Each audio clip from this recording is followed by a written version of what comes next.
Toc toc. Ouais, c'est qui? C'est Joyce. Oh, Joyce, vas-y, rentre.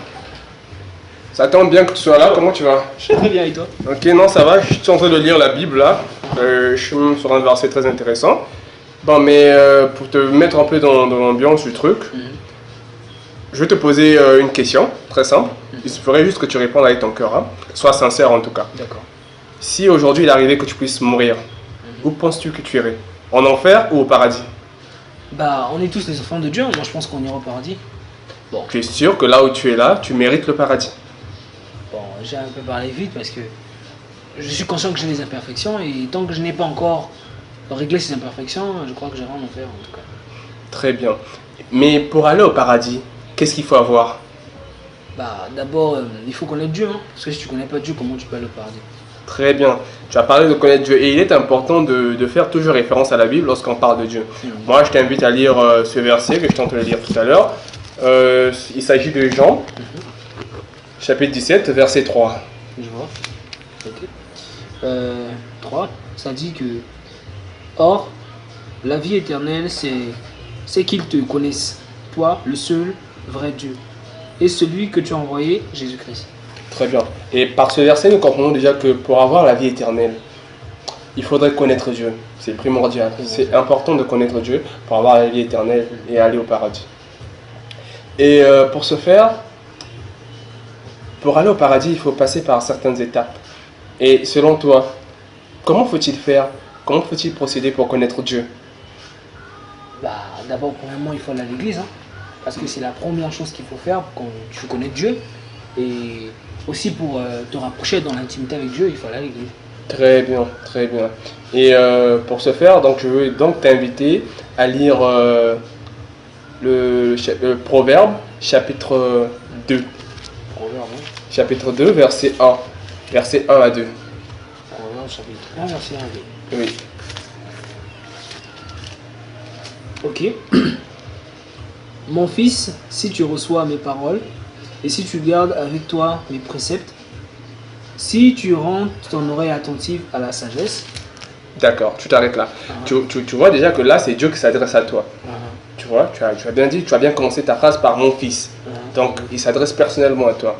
Donc, ce qui veut dire que si tu veux vraiment entrer en communion avec Dieu, c'est-à-dire être dans l'intimité avec Dieu, il faudra écouter, avoir l'écoute attentive comme tu viens de le lire tout à l'heure. Donc, en ce cas, je demanderai de continuer de lire le verset 4 à 5. Ok, d'accord. Si tu cherches, tu la cherches comme l'argent. Si tu la poursuis comme un trésor, alors tu comprendras la crainte de l'Éternel. Et tu trouveras la connaissance de Dieu. Très bien. Quel est le mot qui se répète encore à l'intérieur? La connaissance. Voilà. Tu vois, par là, on a même donné un exemple très concret qui parle de celui qui cherche l'argent.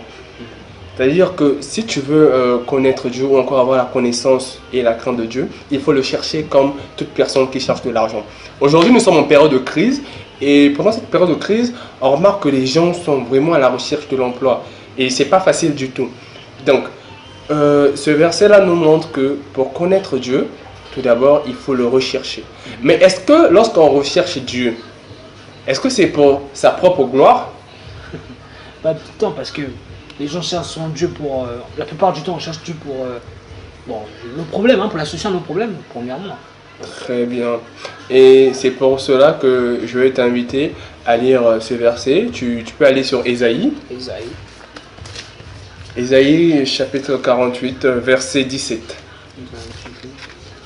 Ok. Donc, ainsi parle l'Éternel, ton Rédempteur, le Saint d'Israël. Moi, l'Éternel, ton Dieu, je t'instruis pour ton bien. Je te conduis dans la voie que tu dois suivre. À 18. Non, là, C'est bon. c'est bon.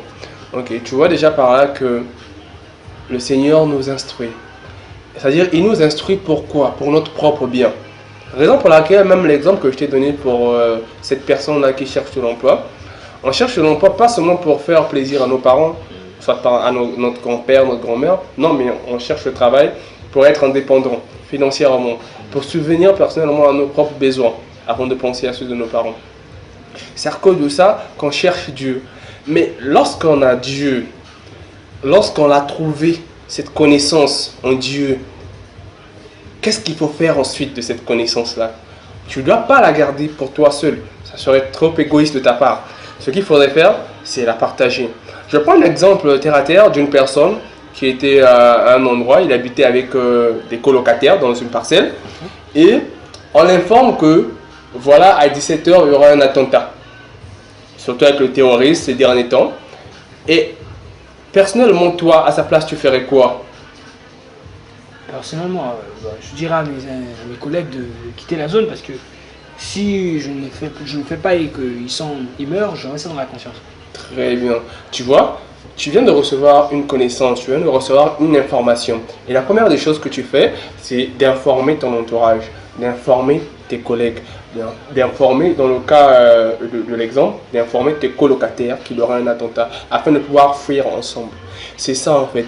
Maintenant que tu as cette connaissance-là, maintenant que tu as la connaissance de Dieu, il faudrait que tu as maintenant cette responsabilité en fait d'informer tes amis, tes collègues sur WhatsApp, sur Facebook. Toutefois aussi, j'ai une page sur Facebook, tu peux les inviter aussi à consulter cette page, qui est Les Jeunes s'interrogent. À l'intérieur, il y a plusieurs réponses, aux différentes questions. Donc tu peux en même temps les inviter et ils peuvent aussi suivre aussi sur la chaîne YouTube, toujours sur Les Jeunes s'interrogent. Là-bas aussi, il y a différentes solutions, différentes réponses aux différentes questions.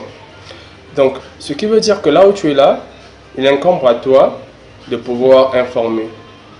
Cela descend de ta responsabilité. Tu sais très bien que avoir des grands pouvoirs implique de grandes responsabilités. Et maintenant, je te lègue ce pouvoir-là. Donc, tu es comme un super-héros maintenant. Donc, à toi de sauver tout ce que tu peux sauver par rapport à l'attentat qu'il y aura très bientôt. Merci à toi. Allez, bonne journée. Merci. Comment trouver du travail? Comment devenir riche? Comment réussir dans tout ce qu'on entreprend? Les jeunes s'interrogent.